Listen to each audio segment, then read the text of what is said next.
It's live, pun intended.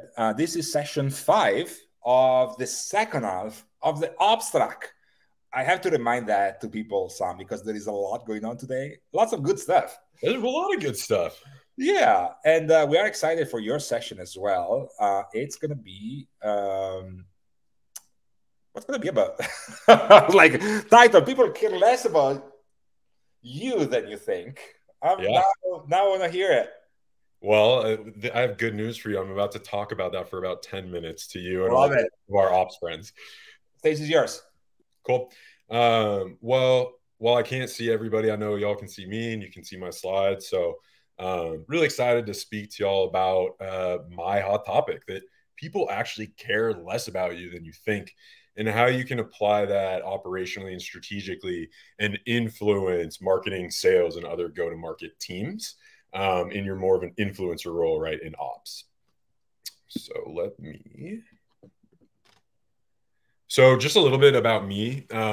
So I previously was the first sales operations hire at Dropbox, built Cora from $9 to $60 million in revenue. Most recently, built a book of business at Podium from 9 million to 39 million. And I'm very much a generalist. So I came up in sales ops, pivoted over into sales and marketing, but have always retained that data-driven operational mentality since my Dropbox days. Fun fact about me is when I left for college, I'm the oldest, okay? And I realized Yogi the dog showed up. And I started realizing this pattern where my 3 younger sisters, as they left for school, we were replaced with a puppy. And now when we go home, it's a very, very full house in that my mom has 4 dogs. So that held true all the way through. Enough about me. Let's talk about the topic at hand. So I recently pivoted and started my own go-to-market consulting business for early stage founders. And in working with them, and also my time at Dropbox, Core, and Podium, I identified one like really key go-to-market pitfall that founders and early stage, whether it's seed, establishing early product market fit, whether you're B or C and you're in your growth stage, this one strategic go-to-market pitfall. Okay, so you're surrounded at the very beginning by your earliest customers and your investors. And those are the people that are going to love you most. They're attracted to you before you have that full product suite. And they're just different human beings. And you have product market fit. You're scaling. And I know in ops, you guys have all heard this story. All of a sudden, outbound stops. SDRs are no longer efficient. Inbound leads are no longer efficient. And we cannot no longer create revenue flywheels. And the point of inflection happens at different times for different companies based on their overall TAM and trajectory. But I see it happen like 80, 90% of the companies that I've been working with. And what is that key mistake? You build your go-to-market strategy and everything around it based in a bit of an echo chamber. And you start leading with features, why your product is better than all the other products.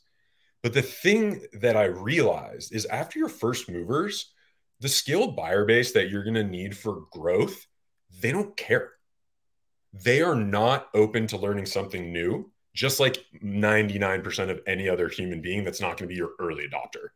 And the thing is, from a strategic perspective, if you don't pivot your entire go-to-market, your inorganic pipeline is not going to work once you hit this point of inflection. I'm not saying this is the end all be all. You switch this and you win. What I am saying is this is the #1 key mistake where I see fantastic products with good product market fit solving a good problem fail because of the go-to-market. So what does this mean? In practice, reverse your approach. Think about the humans that use your product, not the product itself, right? Okay, so that sounds like very salesy and very marketing in practice. So like as ops humans, like how can we help? First of all, you can initiate scaled awareness campaigns before all one-to-one human interactions. Thinking of this, bring it down to like a unit economics sales ops perspective, right? If we need to generate awareness and elicit emotion to this scaled user base, then it is no longer ROI positive for an SDR to call into somebody that has no idea who we are, right? So you see how I'm relating it back to building a strategic go-to-market plan. So like a very tactical example is, okay, to create that awareness in the market, we need to make sure that before anybody calls in that we have these scale campaigns. Another thing that you can do on the ops side is to create a pre-sales process to elicit buyer emotion before solution sales. And I'll kind of show you what that looks like. This is, I love this. So on your right, you see Apple One's first go to market. Okay. They led on features, and anybody that went to go buy an Apple had to know a lot of these technical features, especially back then. Apple One sold 200 units. The thing that I see is many of these founders, they don't have jobs, pivoting their go to market, and you see on the left introducing Apple II. It elicits emotion. We have a photo, right, of a person being who they want to be using the product. And that is how you teach, that how you open up someone's mind, teach them someone new. So from an ops perspective, it's just like extraordinarily important as you're figuring out where to resource, that you are thinking about this, that you absolutely cannot go out to the market as you scale, if that makes sense. It's a super broad topic. I'm really, really, really passionate about it. Most of the websites that I go to, I'm really just seeing like a solution sale. And it's just not going to work. And so with that, I'll kind of pause it and go to Q&A. Love it, Sam. Thank you so much. If there are questions from the audience, feel free to write them in the chat and we'll pick them up from there. A couple of reactions from my side. I love the part which we constantly see, right? Like things start to get going, and then most founders, more companies think about their next phase as a product first type of approach. And so they start adding new features or new products, and go-to-market doesn't really follow, or doesn't follow the same way or too much. And so one of the things that I often say, like one of this, like the spirit of this hot takes is things you say over and over again, mildly annoyed by the fact that you have to say them one more time, right? So it's this idea of great products with an okay go-to-market versus great go-to-market with an okay product. And like most of the times, would you agree on the fact that like great go-to-market, okay product wins on great product, okay go-to-market?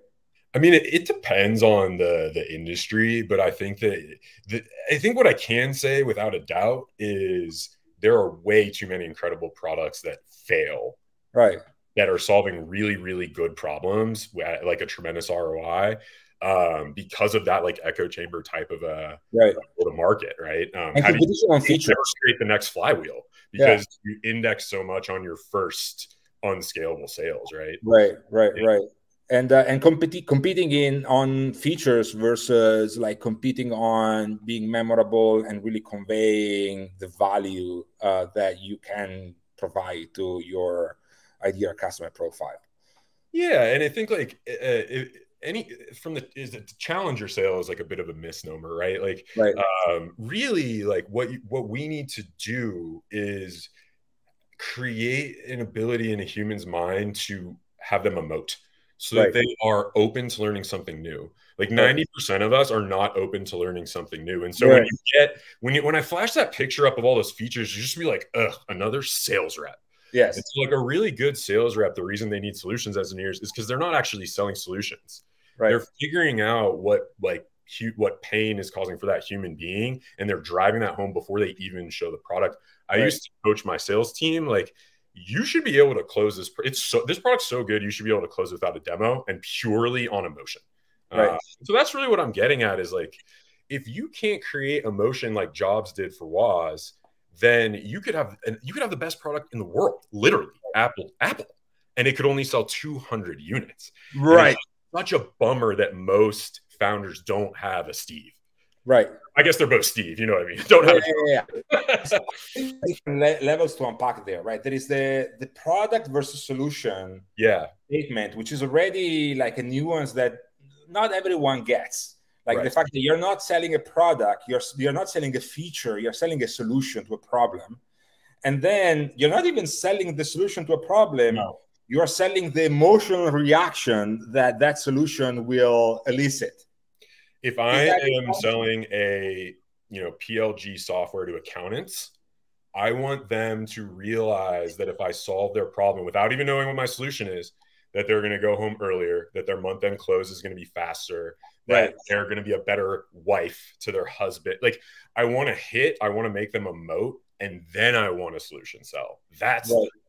And if you understand that in ops, because you're in charge of the budget, you can make sure that that awareness and that emotion is created from a budgetary perspective. That's not on you to execute. But at the same time, if you're going to go out and you say, we need outbound pipe, and then you're just going to ramp up 30 SDRs, you're going Right. to fail so hard.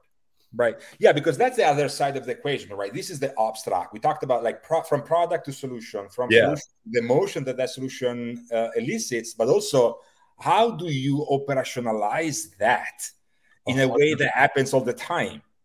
Well, I think it depends on function, but I can give you an example. Yeah, for sure.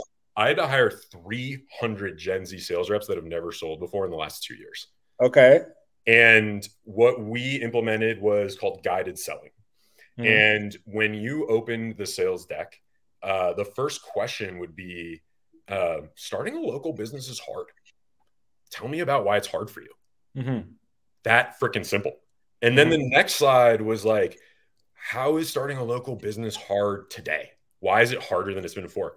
And then the next slide was literally, do you want more customers? Do you want to be more efficient, or do you want to stay the same? And then they would click on whichever the customer said, and that would set up the right feature sale. Mm-hmm. But the point of the matter is, if we just started talking about, hey, here's how many new customers you get, here's the ROI, before we started identifying what's hard about your business, what sucks, right, they wouldn't listen to us.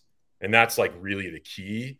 How do you elicit awareness at scale? It's also the reason, for example, expansion AEs are totally different than net new AEs, because they don't have to do that.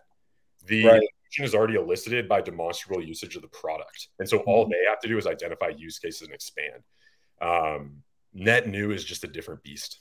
Mm-hmm. Yeah. Mm-hmm. Interesting. And talking about emotions, one last question. Yeah.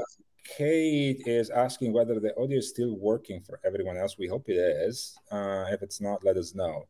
So emotions speaking, is there an emotion that's better than another or not? Like, what's your... Yes, but it depends on your product. Okay. So there's so many emotions that you can elicit. Like one at Dropbox is we elicited fear. Okay. We said, we have X number of individuals using your product, and it might be pictures of their cat and Justin Bieber, or it might be your fiscal close. Right. And so like, tell me. And then, so we would ask them, what would happen if somebody got that Dropbox? Right. And then what would happen after they open? And then they're just like, okay, like, what do you have? Right. And so there are many different emotions you can elicit. But what's most important is that you elicit one, because we as human beings, we make all decisions based on emotion. And then we very quickly reconcile that with fact. And we don't even realize that we do it.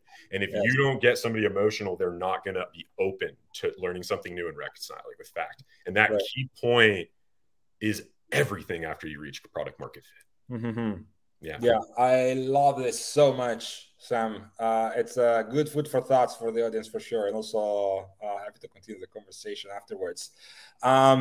Thanks for watching, everyone. Let Sam know how his session was with a quick survey that you can find in the chat over there. Sam, very much appreciate your time. Absolutely. And as like an ops person that transitioned over into marketing sales, I hope I provided a little bit different flair to how ops can contribute and win. For sure.